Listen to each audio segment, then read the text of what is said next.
Hi guys, welcome to Moxie Talks. எல்லாரும் எப்படி இருக்கீங்க? ஐபிஎல் போட்டி இன்னும் 2 தொடங்க இருக்கிறது.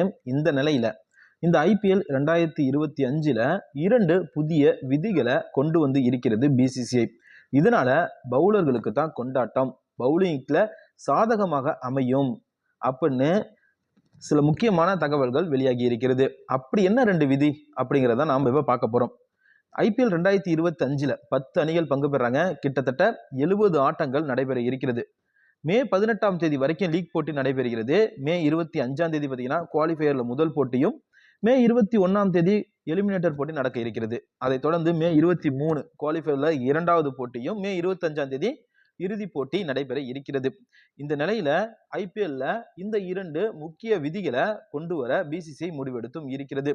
அதுல ஒண்ணுதான் பவுலர்கள் பந்து வீசும் போது அவங்களுடைய உமிழ் நீரை பந்துல பயன்படுத்தலாம் அப்படிங்கிற விதியை பிசிசிஐ தற்போது அறிமுகப்படுத்த இருக்கிறது.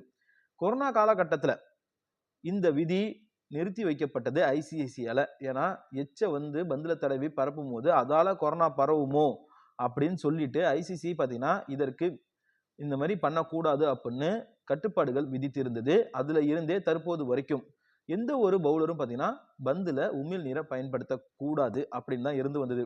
ஆனா தற்போது எல்லாமே மாறி போனதுனால இந்த ஐபிஎல் தொடர்ல அந்த விதியை கொண்டு வர பிசிசிஐ முடிவெடுத்து இருக்கிறது. ஏன் அப்படின்னா இந்த ஐபிஎல் தொடர் எல்லாமே பாத்தீங்கன்னா ஈவினிங், அதாவது இரவு நேரத்துல தான் நடைபெறுகிறது. அப்ப பந்து ஈரப்பதம் அதிகமாக இருந்தா ஸ்விங் ஆகல, எங்களால பந்து வீச முடியல, இது எங்களுக்கு மிகப்பெரிய அளவுல பாதிப்பை ஏற்படுத்துது அப்படின்னு தொடர்ந்து பல பவுலர்கள் பிசிசிஐயிடம் கோரிக்கை வைத்ததுனால இந்த உமிழ் நீரை பயன்படுத்துவதற்கு பிசிசிஐ தற்போது அனுமதி அளிக்க போகிறதாம். அதை தொடர்ந்து 2வது விதி அது என்ன அப்படின்னா, அந்த ஒரு நாளைக்கு ஒரு ஆட்டம் இல்லைன்னா 2 ஆட்டம் நடைபெறும். பகல்ல நடக்கக்கூடிய ஆட்டத்துக்கு இந்த விதி கிடையாது.